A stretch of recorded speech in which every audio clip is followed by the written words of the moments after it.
నమస్కారం friends. So మనం రాజకీయాలు చాలా మాట్లాడినాం. సో ఇప్పుడు కరెంట్ హాట్ టాపిక్ ఏం నడుస్తుంది, ఏది సమంత కరెక్టా, నాగ చైతన్య కరెక్టా? ఓకే, ఐడియల్గా చెప్పాలంటే ఒక భార్యాభర్తలు కానీ ఒక ఆడామగ విషయంలో మూడో వ్యక్తి ఏలు కాలు ఏది దూర్చొద్దు. ఓకే, ఎందుకంటే ఒక ఇష్టపడి పెళ్లి చేసుకున్నా, ఇష్టపడి కలిసి ఉన్నా, సహజీవనం చేసినా ఒక ఆడామగ ఇష్టంతో చేసే పనులు. ఓకే, ఒకరి కంపెనీని ఒకరు ఎంజాయ్ చేయాలి, ఒకరి సహవాసాన్ని ఒకరు ఎంజాయ్ చేయాలి, ఒకరి ప్రెజెన్స్ని ఒకరు ఎంజాయ్ చేయాలి. ఓకే, సింగిల్గా ఉండే బదులు ఇద్దరు కలిసి ఉంటే, సింగిల్గా ఉండే కంటే ఇంకా మంచి జీవితాన్ని గడుపుతామని పెళ్ళిళ్ళు చేసుకుంటారు, లేకపోతే సహజీవనం చేస్తారు. ఓకే, కలిసి ఉంటారు, కలుస్తారు, ఆడామగ కలుస్తారు. ఎందుకోసం కలవడం అంటే మన భాషలో ఒకటే, ఇక పొద్దుగా లేస్తే ఆ కార్యక్రమే అనుకుంటారు. Okay, that is absolute wrong. మొత్తం it's part of the life. జీవితంలో అన్ని పనులు తోముకున్నట్టు, అన్నం తిన్నట్టు, ఇంకా కాలకృత్యాలు తీర్చుకున్నట్టుగా గా కార్యక్రమం కూడా ఒక కార్యక్రమం అంతే. ఒక ఆడామగా ఆ యొక్క సాంగత్యంగా దగ్గర కావడానికి, ఎమోషనల్గా ఫిజికల్గా దగ్గర కావడానికి, వాళ్ళ బంధం ఇంకా గట్టిగా కావడానికి అదొక కార్యక్రమే తప్ప పొద్దుగా లేసి అదే పని చేయరు. వాడు చచ్చిపోతాడు, ఆడైనా చచ్చిపోతాడు. ఓకే, కాబట్టి మన వాళ్ళకి ఏంటి అంటే ఆడమగా అనగానే ఇక ఒకటే గుర్తుకొస్తుంది. No, it is just part of the life, it is not the life. Okay, so అవునా కాదు, ఒకరి ప్రెజెన్స్ని ఒకరు ఎంజాయ్, ఇద్దరు కలిసి ఆడామగా కాఫీ తాగినా అందులో వచ్చే తృప్తి, ఒక వాకింగ్ పోయినా అందులో వచ్చే తృప్తి, ఒకరి ప్రెజెన్స్ని ఒకరు ఎంజాయ్ చేయాలి. How many couples are doing that? అట్లా ఉంటే మూడో మనిషి ఆడామెకు కానీ మగాయనకు కానీ మూడో ఆమె కానీ మూడో ఆయన కానీ గుర్తుకు రాడు. దాన్నే వెనకట పతివ్రత ఇవన్నీ చెప్పారు. ఓకే, సో కానీ ఇవాళ ఎంతమంది అట్లాంటి వాళ్ళు, మగవాళ్ళు ఎంతమంది ఉన్నారు, ఆడవాళ్ళు ఎంతమంది ఉన్నారు, ఇక అది వేరే ముచ్చట. ఓకే, ఐడియల్గా చెప్పాలంటే నేను చెప్పదలుచుకున్న సారాంశం ఏంటంటే భార్యాభర్తల విషయంలో, బాయ్ ఫ్రెండ్ గర్ల్ ఫ్రెండ్ విషయంలో ఆడమగ సహజీవనం కానీ పెళ్ళిళ్ళు కానీ, ఓకే, పెళ్ళికి సహజీవనానికి తేడా ఏంటి అంటే దానికి ఒక స్టాంప్ వేస్తున్నాం. చట్ట ప్రకారము వీళ్ళందరూ కలిసి ఉంటారని ఒక ముద్ర వేస్తున్నాం అంతే, లైసెన్స్ తెచ్చుకుంటున్నాం గవర్నమెంట్ నుంచి. అదర్వైజ్ సహజీవనానికి పెళ్ళికి ఏం తేడాలే. ఓకే, లివ్ ఇన్ రిలేషన్షిప్కి మ్యారేజ్కి ఏం తేడా ఎక్సెప్ట్ గవర్నమెంట్ అప్రూవల్, ఒక లైసెన్స్ సర్టిఫికేట్. ఓకే, అంతే. సర్టిఫికేట్ వస్తే దానికి రూల్స్ కండిషన్స్, విడిపోవాలన్నా ఉట్టిన విడిపోలేవు, అవన్నీ 100 కండిషన్స్ ఉంటాయి. ఓకే, గంతే. Okay, it's more responsible. అంతకుమించి సహజీవనం చేసినా కలిసి ఉన్నా తప్పలేదు. ఆ కార్యక్రమంలో ఐడియల్గా నేనేమంటున్నా, ఇది ఒక ఇద్దరు వ్యక్తులు ఇష్టంతో ఇష్టపడి కలిసి ఉండేది కానీ మూడో వ్యక్తి ఇన్వాల్వ్మెంట్ ఉండేది కాదు. ఈజీగా అర్థం కావాలంటే ఒక క్రిమినల్ ఇంకో క్రిమినల్ ఉన్నాడు. ఓకే, లేకపోతే ఒక క్రిమినల్ మొగాయన ఉన్నాడు, లేకపోతే ఒక ఆడామె మంచి ఆమె ఉంది, లేకపోతే వయసు వరుస ఆడామె క్రిమినల్ ఉంది, మొగోడు మంచోడు ఉన్నాడు. ఓకే, వాళ్ళిద్దరిని కలిసి జీవించమంటే ఈమె ప్రయారిటీస్ వేరున్నాయి, ఆని ప్రయారిటీస్ వేరున్నాయి. ఎట్లా కలుస్తాయి? పాలు నీళ్ళు కలిపితే కలుస్తాయి. ఓకే, పాలు నూనె కలుపు, నీళ్ళు నూనె కలుపు, కలుస్తాయా? నువ్వు ఎంత కింద మొత్తుకో, మీద మొత్తుకో, ఎన్ని. సో కాబట్టి ఏది కలుస్తుందో అది కరెక్ట్గా చూసుకొని కలుపుకోవాలి. సింపుల్, అవునా కాదా? సో అట్లా కానప్పుడు ఇన్స్టెడ్ ఆఫ్ కొట్టుకునే వాతావరణం, యుద్ధ వాతావరణంలో సరిగ్గా కరెక్ట్గా వెతుక్కోలేక, తొందరపడి, లేకపోతే కరెక్ట్గా అబ్జర్వ్ చేయక ఎంత చూసినా కొన్నిసార్లు నీకు తెలియదు. Unless you live with that person, you don't know the person. ఎందుకంటే నేను కొన్ని కేసులలో చూస్తున్నా, 10 ఏళ్ళు వాళ్ళు ప్రేమించుకుంటారు, ఆ తల్లిదండ్రులు కొట్లాడతారు, అన్నీ చేస్తారు. పెళ్ళి ఒక ఏడాది అయిపోదు, పిల్లగాడు పుట్టగానే కథం మొత్తం మారిపోతుంది వ్యవస్థ. ఓకే, నెత్తి మీద బరువులు బాధ్యతలు వస్తాయి. అంతకుముందు గంత ఇష్టపడిన ఆమెనే చెడ్డగా కనిపిస్తుంది, అంతకుముందు గంత ఇష్టపడిన ఆయనే చెడ్డగా కనిపిస్తాడు. ఓకే, ఎందుకంటే you never lived in that situation. కాబట్టి మూడో వ్యక్తి ఒక దిక్కు వకాలతో పుచ్చుకోవద్దు. ఓకే, వాళ్ళిద్దరికి నచ్చితే కలిసి ఉండిర్రి, నచ్చకపోతే విడిపోరు, తప్పు ఏం కాదు. విడిపోతే తప్పు అనే భావన మన దేశంలో చాలా ఉన్నది. Okay, there is nothing wrong in that. నచ్చితే కలిసి ఉంటావు, నచ్చకపోతే నీకు కరెక్ట్. ఇప్పుడు ఒక ఈజీగా అర్థం కావడానికి ఏది, నీ కరెక్ట్ సైజ్ చెప్పు, చెప్పులో తెచ్చుకోలేదు అనుకో, చిన్న సైజ్ వేస్తే ఏమైతే కాళ్ళు కరుస్తాయి. ఓకే, వేసుకోలేం. పెద్ద సైజ్ వేస్తే నడవలేం. ఓకే, నీ కరెక్ట్ అది వాపస్ ఇచ్చేసి నీ కరెక్ట్ సైజ్ తెచ్చుకో. కొన్ని రోజులు ట్రై చేస్తాం, కొన్ని రోజులు వేసుకుంటే అలవాటు అవుతుందేమో, సెట్ అవుతుందేమో అని ఆలోచిస్తాం. అది ఎన్ని రోజులు వేసుకున్నాక కలవనప్పుడు ఏం చేస్తాం? చెప్పు తప్పు కాదు, నా కాలు తప్పు కాదు. ఎవరు తప్పు? నాకు ఫిట్ అవుతలేదు, గంతే. As simple as that. So there is nothing wrong in that. అవునా కదా? నేను అనేది వీళ్ళ ఎగ్జాంపుల్గా, నేను జనరల్ దునియాదారి చెప్తున్నా. ఓకే, సో ఆ కార్యక్రమంలో నేనేమంటున్నా, వాళ్ళిద్దరికి నేస్తే కలిసి ఉంటారు, లేకపోతే విడిపోతారు. None of our business. అట్లా ఎవరి విషయంలో అయినా ఆడ ఎవరిది వాళ్ళు కరెక్ట్ చెప్పుకుంటారు. ఆడామె అన్ని మొగోడియే తప్పులు అని చెప్తుంది. ఓకే, సేమ్ మొగోడు అన్ని వాళ్ళ తప్పులని చెప్తారు, అమ్మాయి తప్పే అని చెప్తారు, ఆడ మీద తప్పు అని చెప్తారు. మనం చూడలేదు, మనకు తెలియదు, మనం ఆడ లేము సిచ్యువేషన్లో. ఎవరిది వాళ్ళకి కరెక్ట్ కావచ్చు, వాళ్ళ వర్షన్లో వాళ్ళకి కరెక్ట్ కావచ్చు. ఇక్కడ ఏమొస్తుంది, ఇదే ఆడామే, అంటే ఇక్కడ ఎగ్జాంపుల్ చెప్తాను ఊరికి అర్థం కావడానికి, ఇదే ఆడామే వాళ్ళ అమ్మ తప్పు చేసినా అన్నీ యాక్సెప్ట్ చేస్తావు. ఓకే, ఇదే ఆడామే వాళ్ళ అన్న ఎన్ని తప్పులు చేసినా యాక్సెప్ట్ చేస్తావు. ఓకే, వాళ్ళ నాయన ఎన్ని తప్పులు చేసినా యాక్సెప్ట్ చేస్తావు కదా, వాళ్ళ కొడుకు ఎన్ని తప్పులు చేసినా యాక్సెప్ట్ చేస్తావు, వాళ్ళ బిడ్డ ఎన్ని తప్పులు చేసినా యాక్సెప్ట్ చేస్తావు. మొగడు వచ్చేవరకు అత్త వచ్చేసరికి, మామ వచ్చేసరికి, మొగడి యొక్క అక్క చెల్లెలు వచ్చేసరికి, మొగడు రిలేటెడ్ వచ్చేసరికి మొత్తం తేడా అయిపోతుంది. ఎందుకు? జస్ట్ బికాజ్ నీ రక్తం కాదు కాబట్టి. మిగతా వాళ్ళంతా నీ రక్తం, అంతేనా? నీ రక్తమై ఎన్ని తప్పులు చేసినా, ఎన్ని పాపాలు చేసినా, మంచి చేసినా, ఏ ఇద్దరు వ్యక్తుల ఆలోచనలు ఒకటే విధంగా ఉండవు 100%. అది అమ్మ కానీ, నాయన కానీ, అక్క కానీ, చెల్లె కానీ. కానీ నీ రక్తం అయితేనేమో 100% యాక్సెప్ట్ చేస్తావు. ఓకే, అదే నీ రక్తం కాకపోతే అన్ని తప్పులే కనిపిస్తాయి. మరి ఆడు చేస్తేనే తినవాడితే, ఆడు చేస్తేనే బతకవాడితే, మళ్ళీ ఆడేనికి శత్రువు కనిపించాయి. వాళ్ళ అమ్మ నాయన నేను వాడిని వేస్తేనే వాడు పెద్దగా. ఓకే, ఇలా వాళ్ళేసే నీకు శత్రువులే. How that is acceptable? చేతితోడు కొడితేనే కొట్టినట్ట, ఎమోషనల్ అబ్యూస్ చేస్తే అబ్యూస్ కాదా? వాడిని మానసికంగా బాధ పెట్టినట్టు కాదా? చెప్పండి. వెనకటి అభిప్రాయ భేదాలు లేకుండా ఆడోళ్ళకి మగోళ్ళకి మరి విడిపోలేదు, ఇన్ని యుద్ధాలు కాలేదు. ఎందుకంటే అప్పుడు ఆడామే ఎక్కువ అడ్జస్ట్ అయింది, సిచ్యువేషన్ తగ్గట్టు మెలిగింది, కాబట్టి సంసారాలు నడిచినాయి. ఇవాళ నువ్వెంత నేనెంత అంటే ఇట్లా అవుతుంది. అరే నేనేం ఆడోళ్ళు చిన్నగా అంటలేను, దయచేసి గమనించండి. ఐఎమ్ నాట్ సేయింగ్ ఆడోళ్ళు తక్కువ కాదు, they are different. God created them for a different purpose. Can they do certain things same? కొన్ని పనులు చేయగలుగుతారు ఆడోళ్ళు మొగలు సేమ్ చేయగలుగుతారు, బట్ ఆడోళ్ళు చేసే విధానం వేరు ఉంటుంది, ద ఫ్లేవర్ డిఫరెంట్ ఉంటుంది. No two people are same. They are similar but not same. They are unique, different but similar. అవునా కాదా? నా చెల్లె లెక్క నేను ఆలోచించా, నా అన్న లెక్క నేను ఆలోచించా, మా నాయన లెక్క నేను ఆలోచించా. I'm different. Same thing everybody. No two people are same. అట్లయితే అన్ని డాలీలను, ఆ గొర్రెలను పుట్టించాడు, డాలీ ఆ క్లోనింగ్ చేసినట్టు చేస్తాడు. ఇంతమందిని ఎందుకు పుట్టించాడు దేవుడు? కాబట్టి no people are same. Okay, we respect each others uniqueness. Same కదా, వైస్ వర్స. నీ రక్తం అయితేనేమో అన్ని యాక్సెప్ట్ చేస్తున్నావు, మంచిని యాక్సెప్ట్ చేస్తున్నావు, చెడుని యాక్సెప్ట్ చేస్తున్నావు. అదే నీ రక్తం కాకపోతే అన్ని తప్పులే కానీ చూపెడుతున్నావు. మరి గట్లాంటి వాళ్ళని ఎందుకు పెళ్ళిళ్ళు చేసుకున్నారా నాయన? నీ రక్తం కాదని తెలిసే కదా నువ్వు యాక్సెప్ట్ చేసినావు. వాళ్ళతో కలిసి ఉంటున్నావు. ఏ మూడో వ్యక్తికి పంచినటువంటి భార్యాభర్తలు పంచుకుంటారు. ఓకే, మూడో వ్యక్తి ఎవరితో పంచరు. Ideal condition. ఇప్పుడు కాలం మారుతుంది, అది అని పిచ్చి కథలు చేస్తారు. కానీ ఐడియల్ కండిషన్లు ఎవరితో పంచుతారు? ఆడమైనా మగవాడైనా ఒక్క పర్సన్ తోటి తప్ప మిగతా అది మూడో వ్యక్తితో నువ్వు వంచినాక మూడో వ్యక్తికి, భర్తకి కానీ లేకపోతే భార్యకి కానీ ఏం తేడా ఉంది? There is nothing difference. So కాబట్టి నేను ఏమంటున్నా, ఇద్దరు మనుషులకు ప్రయారిటీస్ కలిసి ఉంటారు. కలవకపోతే రోజు కొట్టుకునే యుద్ధ వాతావరణంలో జీవితం ఉన్నదే చిన్నది. ఆ కొట్టుకునే యుద్ధ వాతావరణంలో బతకాల్సిన అవసరం లే. ఎప్పుడు ఉంటామో ఎప్పుడు పోతామో తెలియదు. ఉన్న రోజులు సంతోషంగా బతకాలి. నచ్చితే కలిసి ఉండవు, నచ్చకపోతే విడిపో. అంతేగాని ఆత్మహత్యలు చేసుకో, పోలీసులు రా, క్రైమ్ పెట్టుకో, ఎందుకురా నాయన? ఆ యుద్ధ వాతావరణంలో పిల్లలు వేస్తే వాడు రేపు క్రిమినల్ అవుతాడు. అవునా కదా? సో ఆ క్రమంలో ఇప్పుడు ఎట్లయిపోయిందంటే కొంతమంది ఇక అందరు ఆడోళ్ళని అంటుర్రు, సమంతని అంటుర్రు. ఐడియల్గా మనం వాళ్ళ పర్సనల్ లైఫ్లో పోవద్దు. Okay, being we should respect. ఎందుకంటే మనకి సిచ్యువేషన్ తెలియదు, ఎవరిది వాళ్ళకి కరెక్ట్ అనిపిస్తుంది. కానీ కొంతమంది ఏం చేస్తారు, ఇక పొద్దుగాలు వేస్తే ఏది మొగోడు వదిలేసిండు, సమంత అనే ఆమెకు కెరియర్ ఇంపార్టెంట్ కాదా ఆమెకి, ఇవన్నీ పెళ్ళికి ముందు ఉండాలి ఆలోచనలు. ఇవన్నీ నీ భర్తతోటి, నీ అత్తమామతోటి పెళ్ళికి ముందే మాట్లాడుకోవాలి. అవసరమైతే వాటిని సైన్ చేయించుకోవాలి. నువ్వు ఏమైతే నోరుతోటి చెప్పినావో అవి అగ్రిమెంట్ రాసుకోవాలి. అప్పుడు ఈ గొడవ ఉండదు, కాన్ఫ్లిక్ట్ ఉండదు కదా. అవునా కదా? ఇప్పుడు పెళ్లి చూపులు చేసుకుంటారు, ఏమంటారు కదా దాన్ని, అది పెళ్లి చూపులు అయినాక పెళ్లికి కుదురుస్తారు కదా, పెళ్లి పత్రికలు రాసేటప్పుడు అగ్రిమెంట్లు అని నోరుతోటి రాసే బదులు అని పేపర్ మీద రాసుకోరు. అయిపోయా. చిన్న జాబ్ ఇవ్వాలంటే వాడు ఉద్యోగంకి ఏమడుగుతున్నాడు? 100 ఆఫర్ లెటర్లు, 100 కండిషన్లు, ఇది ఇట్లా ఉండాలి, ఇట్లా చేయాలి, ఇట్లా చేయకపోతే నీ ఉద్యోగం పోతుంది అంటాడు. ఓకే, ఏదైనా కాంట్రాక్ట్ కావాలి, వెండర్ తోటి ఏదైనా కావాలంటే MOU రాస్తారు, మ్యూచువల్ అండర్స్టాండింగ్ ఏదో డాక్యుమెంట్. ఓకే, ఏం చేయాలన్నా చిన్నదానికి పెద్దదానికి కదా 100 సైన్లు పెట్టించుకుంటారు.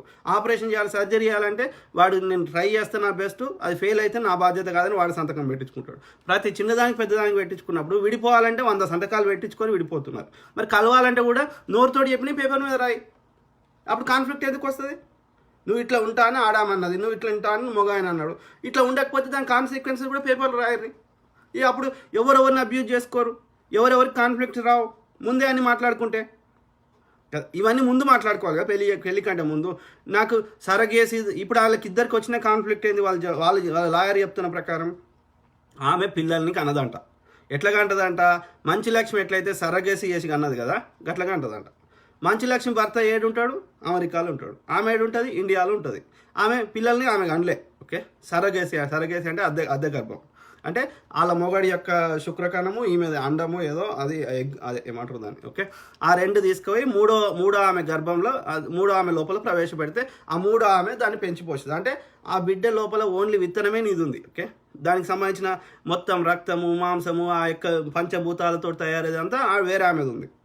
ఓన్లీ విత్తనం సీడే నీది ఉంది. ఓకే, సీడ్ ఒక్కటే లక్షణాలు వస్తాయా, పెంచినవి కూడా వస్తాయి. వస్తాయా రా మీరు చెప్పండి. ఈ శరీరం అనేది పంచభూతాలతో కూడింది అన్నప్పుడు ఈ శరీరంలో పెరిగే మాంసము అంతా ఎక్కడి నుంచి వస్తుంది, ఆ తల్లి యొక్క తల్లి తినేదే ఆ బిడ్డకు పోతుంది కదా.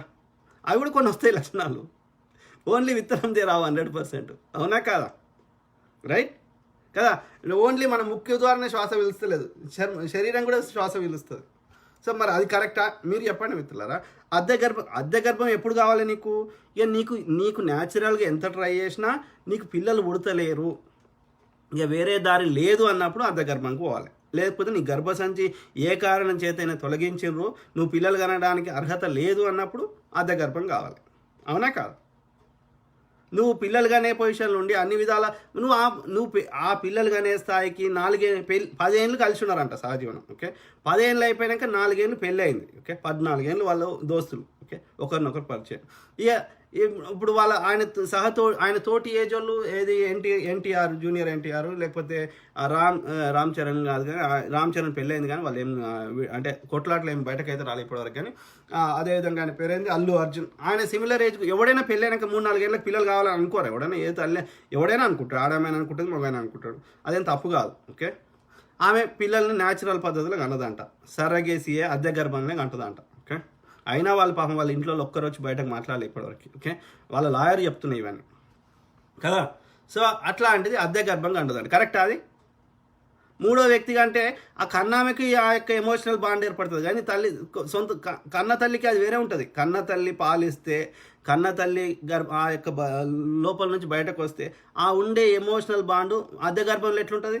ఇక అప్పుడు తల్లికి కన్న తల్లికి ఏం తేడా, కన్న తల్లికి బయట ఆమెకి ఏం తేడా ఉంటుంది? That is not correct. దేవుడు ఏదైనా పెట్టిండే అంటే కరెక్ట్గా ఆలోచించే పెడతాడు. ఓకే, గుట్టినే పెట్టాడు. ఓకే, లేకపోతే గిన్నె ఏళ్ళ నుంచి సృష్టి ఒక సిస్టమేటిక్గా నడవదు. కాబట్టి అద్దె గర్భం కరెక్టా మీరు చెప్పండి. ఆమె లంచ్ లక్ష్మి చేసిందంటే మంచి లక్ష్మి చేసిన ఆయన కరెక్టా? పెళ్ళి ఎందుకు చేసుకున్నావు తల్లి? నీ మొగంతో నువ్వు కలిసి ఉండకపోతే, నీ మొగడం అమెరికాలో ఉంటాడు, నువ్వు ఇండియాలో ఉంటావు, ఎంతవరకు కరెక్ట్? అప్పుడప్పుడు ఎప్పుడో వచ్చి చూసిపోతుంది అంట. కరెక్టా? దానికి పెళ్ళి ఎందుకు రా నాయన? ఏదన్నా ఈ సిచ్యువేషన్ ఉన్నది, ఏమన్నా ఒకసారి ఏదో టెంపరీ కష్టాలు ఉన్నాయి, ఐ అండర్స్టాండ్. బట్ ఒక ఏమంటారు, పెళ్ళి అనే బంధానికి అర్థం లేదు నువ్వు కలిసి ఉండకపోతే. There is no meaning for that marriage. Okay, ఏదో 6 months ఏదో ఇబ్బందులు ఉన్నాయి, లేకపోతే ప్రాజెక్ట్ మీద వర్క్ చేస్తున్నావు, I understand. But in the long run కన్సిస్టెంట్గా నీ భర్తతో నువ్వు కలిసి ఉంటలేవు అంటే there is something else going on between you and your partner. Then there is no meaning for such kind of relationship or marriage కదా. So నేను ఎందుకు నేను జనరల్గా ఎవరు పర్సనల్ లెవెల్గా నాకు మాట్లాడని ఇష్టం ఉండదు. కానీ ఏమవుతుంది, ఒక దిక్కు సైడ్ పుచ్చుకొని మొత్తం ఆ అబ్బాయిదే తప్పని చెప్తున్నారు. ఇప్పటి వరకు ఆ నాగ చైతన్య ఒక్కరు కూడా అయ్యో చెడ్డోడు, అయ్యో ఇట్లా దురుసుగా ప్రవర్తించిండు అని ఒక్క మనిషి కూడా అంటలేడు ఆయన. ఓకే, నోట్లో నాలుకుందా అన్నట్టు ఉంటాడు ఆయన. ఓకే, అవునా కదా? ఈ అమ్మాయి గడగడలాడలాడ ఆ ఇంట్లో కుటుంబంలోకి ఈమె రావడం ఆమె చాలా అదృష్టం. ఓకే, ఎందుకంటే ఆ నాగ చైతన్యకి 2 పెద్ద కుటుంబాలు సినిమా ఇండస్ట్రీలో. ఒక ధృవతార, ఒక ఎన్టీఆర్ గారు, ఏఎన్ఆర్ గారు ఎట్లయితే తెలుగు సినీ పరిశ్రమకు ఉన్నారో అట్లనే రామానాయుడు గారు. ఓకే, ఒక తల్లి సైడ్ ఏమో మొత్తం రామానాయుడు, వెంకటేష్ గారు, అంత పెద్ద సినీ దిగ్గజాలు. ఓకే, 100 సంవత్సరాల నుంచి సినిమాలు తీసిర్రు, 100 సినిమాలు తీసిర్రు, సినిమా ఇండస్ట్రీలో దిగ్గజాలు కదా. రామానాయుడు కుటుంబం, సురేష్ బాబు, వెంకటేష్ బాబు, రానా, దగ్గుబాటి రానా, వీళ్ళంతా తల్లి సైడ్. తండ్రి సైడు నాగేశ్వరరావు, వాళ్ళంతా ఇక నాగార్జున అంటే సినిమా ఇండస్ట్రీలో ఒక ధృవతారలు, దిగ్గజాలు. ఓకే, అట్లాంటి రెండు పెద్ద కుటుంబాల మధ్యలో నువ్వు గోవా నుంచి ఒక కన్వర్టెడ్ క్రిస్టియన్ కదా ఆమె, అట్లాంటి ఆమె అతి పిన్న వయసులో అట్లాంటి కుటుంబంలో నువ్వు పడడం నీ చాలా అదృష్టం. నాకు తెలిసి 1000 కోట్ల ఆస్తులే వాళ్ళకి. ఈమె పని చేస్తే ఎంత, ఈమె కెరియర్ ఉంటే ఎంత, లేకపోతే ఎంత. అట్లాంటి కుటుంబంలో వాళ్ళు ఈమెకి ఏది భరణం కిందనే 50 కోట్లు 200 కోట్లు. సో ఈమె ఎంత అదృష్టం కదా, అవునా కదా. అట్లా అంటే ఆమె నా కెరియర్ ముఖ్యము. ఏ మొగోడికైనా నువ్వు పెళ్ళికి ముందు ఏమన్నా చేసుకోరా పోయి, అవన్నీ తెలిసేవాడు చేసుకున్నాడు. ఓకే, చేసుకున్నాక ఏ మొగోడికైనా సరే ఓకే, తన భార్య వేరే సినిమా యాక్టర్లతో నేను నా కెరియర్ ఇంపార్టెంట్, నేను యాక్ట్ చేస్తా, వాడు ఏడ ముట్టుకున్నా చేసినా ఎక్స్పోజింగ్ చేసినా ఇది ఏం తప్పు కాదు అంటే వాడు మొగోడు అన్నాక వానికి ఫీలింగ్ ఉండదా? వాని భార్య అన్నాక ఎవరితోటి వాడితో ఇష్టం ఉన్నట్టు అట్లా నటించినా సరే, యాక్టింగ్ అయినా సరే, వానికి మొగోడు అన్నాక వానికి ఆ ఫీలింగ్ ఉండదు. నాది అన్నప్పుడు వానికి ఆ ఫీలింగ్ రాదా? కరెక్టా అది? మరి ఆమె ఇవన్నీ ముందే మాట్లాడుకోవాలి పెళ్ళికి ముందే. నేను ఇట్లనే ఉంటారా భయ్, నీకు నచ్చితే ఇట్లా అంగీకరిస్తేనే పెళ్ళి. అట్లా ఉంటారు కొంతమంది, వాళ్ళ పెళ్ళాము ఎట్లా చేసినా నోరు మూసుకుంటూ కొంతమంది ఉంటారు. వాడిని మొగనికి నచ్చుతుందా లేదా ముందే మాట్లాడుకోవాలి కదా. జనరల్గా 199 మొగోళ్ళకి నచ్చదు అట్లా. ఓకే, తన భార్య ఒకసారి పెళ్ళికి ముందు ఏం చేసినా ఇక అది గతం. ఓకే, ఒకసారి నీతోటి కమిట్మెంట్ అయినాక, నీతో పెళ్ళి అయినాక, నీతోటి తప్ప మూడో వ్యక్తితోటి అంత ఆ ఇంటిమసీ ఉంటే ఏ మొగోనికైనా నచ్చదు నాకు తెలిసిన కాడికి. ఓకే, అవునా కాదా? కరెక్ట్ అది. ఇక మొగోడు చేసిండు, అరే ఒక వ్యవస్థలో ఎన్నో ఏళ్ళ నుంచి అట్లా అంటే భర్త చచ్చిపోగానే ఏం చేసినారు, ఆ అమ్మాయి మీద ఎలాంటి మూడో వ్యక్తి కోరికలు రావద్దని తెల్ల చీర కట్టి ఆమెను అందవికారంగా గుండు కొట్టించి ఆమె మీద ఎలాంటి కోరికలు రాకుండా అందవికారంగా ఆడామంటేనే అందానికి ప్రతీక. మొగోడు నాన్న 100% కంపేర్ చేయలేం కదా. చేయగలుగుతామా 100%? అన్ని ముఖ్యంగా అందం విషయంలో కానీ కోరికల విషయంలో కానీ 100% చేయలేం. ఓకే, చేయగలుగుతామా యాజ్ ఇట్ ఈస్? మీరు చెప్పండి కదా. దేవుడు ఆడలను ఒక పర్పస్ సృష్టించాడు, మొగలను ఒక పర్పస్ సృష్టించాడు. అందుకని అంతకంటే ముందు ఏం చేసేవాళ్ళు, ఈ యొక్క భర్త చనిపోగానే ఈ యొక్క మళ్ళీ వాళ్ళతో యంగ్లో ఉన్న భార్యను కూడా కాలబెట్టేటోళ్ళు, సతీ సహగమనం చేసేటోళ్ళు. ఎందుకని? అది వాడి ప్రాపర్టీ. మళ్ళీ ఆమె మీద వస్తే వాళ్ళ గుట్టే పిల్లలు మళ్ళీ ఒక ఏమంటారు ఏమంటారు కదా దాన్ని, ఏదో వర్డ్ వస్తలేదు, ఏదో తప్పే అవన్నీ మూఢాచారాలను ఇప్పుడు అంటున్నాం. కానీ అప్పుడున్న వ్యవస్థలో ఎందుకు తప్పే అది. I agree. ఏ ప్రాణమే, ఆడమైనా మొగైనా అట్లా చేయొద్దు. కానీ అది పెట్టిన ఉద్దేశం ఏంది అప్పుడు అంటే షీఈస్ హిజ్ ప్రాపర్టీ. ఓకే, ఆమెకు మళ్ళా అట్లా ఉంటే ఆమె ద్వారా పుల్లెలు పుడితే అది వర్ణ సంకరణము ఏదో అనేటోళ్ళు కదా.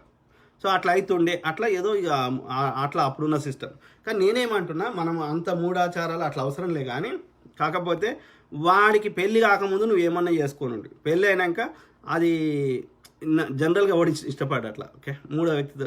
సో ఈ రెండే ఇష్యూస్ చెప్తున్నారు వాళ్ళ లాయర్. ఏం చెప్తుంది? ఒకటి అద్దె గర్భం చెప్తుంది, ఇంకోటి సినిమాల్లో నా కెరియర్ ఏ ముఖ్యమని చెప్పి మోర్ ఇంటిమసీగా ఎక్స్పోజింగ్ చేస్తూ అట్లా ఏది వేరే హీరోలతో నటించడం అతను నచ్చలేదు అని చెప్తుంది. అయినా పెళ్ళై 4 ఏళ్ళు అయింది. బంద్ చేసి మంచిగా పిల్లలు కానీ అట్లా 10 ఏళ్ళు అట్లా నువ్వు 5 ఏళ్ళు 10 ఏళ్ళు పిల్లలు జర పెద్దగైనాక మళ్ళీ రమ్యకృష్ణగా లేకపోతే కొంత సీనియర్ యాక్టర్లు మళ్ళీ వచ్చి యాక్టింగ్ చేశారు కదా, అట్లా చేసుకొని ఉంటుంది. సో కాబట్టి నేను ఏమంటున్నా, we should not take sides అని అంటున్నాను ఇంకా అదే. ఓకే, వాళ్ళిద్దరికి నచ్చలేదు, వాళ్ళ ప్రయారిటీస్ మారినాయి. ఓకే, వాళ్ళకి నచ్చకపోతే విడిపోండి. ఓకే, ఏం తప్పు కాదు విడిపోవడం. రోజు కొట్టుకొని రోజు ఇద్దరు బాధపడుతూ బతకాల్సిన అవసరం లేదు. ఆమె మెంటాలిటీ తగ్గినోడు, ఆమె ఎట్లా చేసినా నచ్చినోడు ఉంటాడు. వాడు ఆమె అందాన్ని చూసి పడి గులాం లెక్క ఉండేటోడు ఆమెకు దొరుకుతాడు. ఆమె మెంటాలిటీ సెట్ అయ్యేటోడు, అతనికి మెంటాలిటీ సెట్ అయ్యేటామె అతనికి దొరుకుతుంది.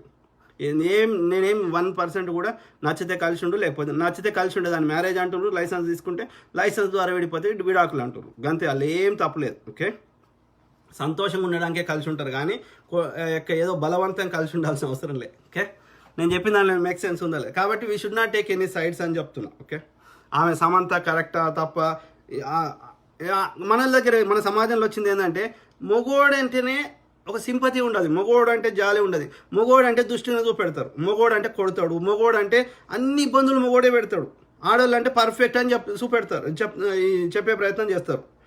అట్లా ఉండదురా నాయన. ఆడవాళ్ళు కూడా మస్తు మంది అబ్యూజర్లు ఉన్నారు. ఓకే, చేయితోడు కొడితేనే కొట్టినట్టు కాదు.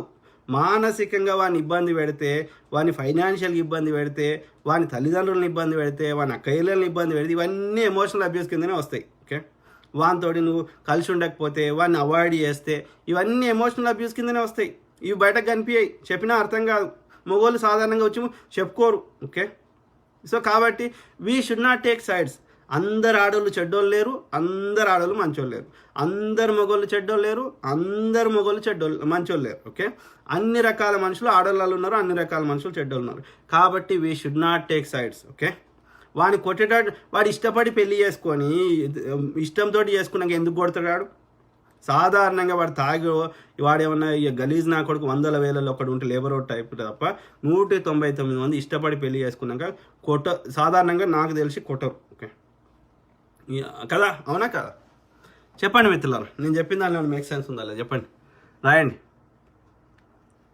ఎవరు చదువుతా ఉన్నదండి, చదువుతా. Okay, Pulakaram Chandrababu, very funny and fact words. Thank you brother. About present generation sir, thank you for sharing your thoughts and knowledge for our society. Thank you brother, thank you. Okay, అంటే ఇప్పుడున్న ఒకప్పటి మన ముందు అమ్మమ్మ జనరేషన్ ఎట్లా అంటే more ఏమంటారు submissive, more understanding, more ఏమంటారు అన్ని భరించేది ఆ తల్లి. ఓకే, ఆడామెకి ఎందుకంత రెస్పెక్ట్ ఇచ్చారు మన హిందూ సాంప్రదాయంలో కానీ ఎక్కడ కానీ ఆడామనే మదర్ అన్నారు. ఓకే, మదర్ ఎర్త్తో పోల్చారు, అంటే తల్లితో పోల్చారు భూమిని. ఓకే, నదులని తల్లితో పోల్చారు, అన్ని గొప్ప భారతదేశాలని తల్లితో పోల్చారు, మదర్ ఇండియా అన్నారు. ఎందుకన్నారు? భూదేవికి ఓపిక ఉంటుంది, ఏదైనా తనలో కలుపుకుంటుంది. ఓకే, ఎన్ని వచ్చినా తట్టుకుంటుంది, సహనం, ఓపిక. ఓకే, ఇక మన హిందూ స్క్రిప్చర్స్ ప్రకారం భోజ్యేషు మాత, కరణేషు మంత్రి, ఇట్లా 100 చెప్పారు. ఓకే, ఉట్టినే చెప్పరాళ్ళు, ఉట్టినే గాలి మాటలు చెప్పరు. ఆడోళ్ళని కంట్రోల్ చేయడానికి, ఆడోళ్ళని కాదు, అన్ని అట్లా ఉన్నది కాబట్టి వ్యవస్థలు అన్నీ నడిచినాయి. అప్పుడైనా సరే ఏ ఆడామైతే అక్కడ ఆ యొక్క అత్తగారింటికి ఇవన్నీ 100 అప్పుడు కౌన్సిలింగ్ ఎవరిచ్చేటోళ్ళు? అమ్మమ్మ, నానమ్మ, లేకపోతే అత్త, పెద్ద మనుషులందరూ ఆడోళ్ళకి చెప్పేటోళ్ళు, మగోళ్ళకి చెప్పేటోళ్ళు. అట్లా సంసారాలు నడిచినాయి.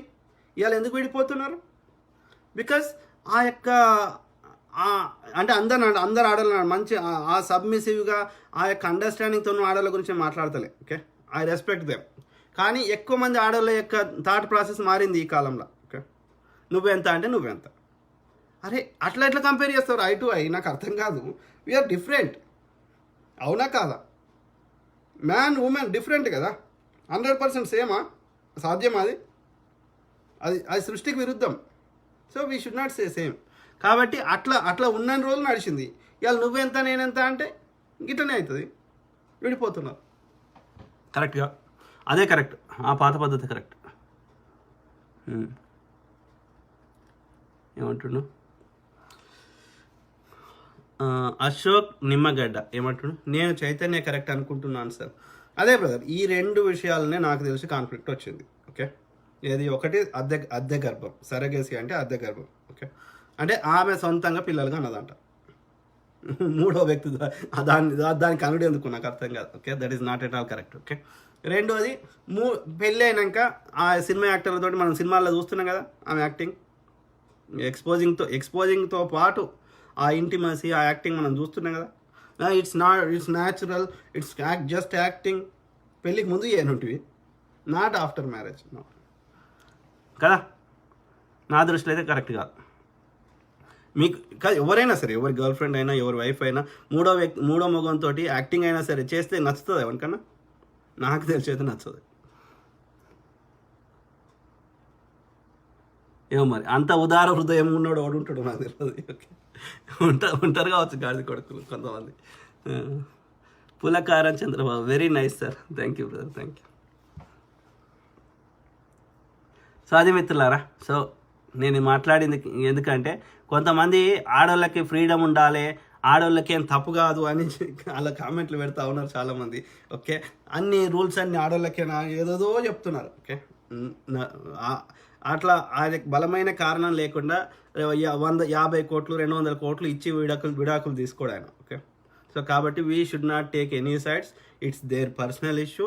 వాళ్ళకి నచ్చితే కలిసి ఉంటారు, నచ్చకపోతే విడిపోతారు. కాబట్టి మనం సమంతాన్ రైట్ అనొద్దు, లేకపోతే రాంగ్ అనొద్దు, చైతన్యం తప్పనొద్దు, రాంగ్ అనొద్దు. వాళ్ళిద్దరికి వర్కౌట్ అవుతలేదు, విడిపోయారు అంతే.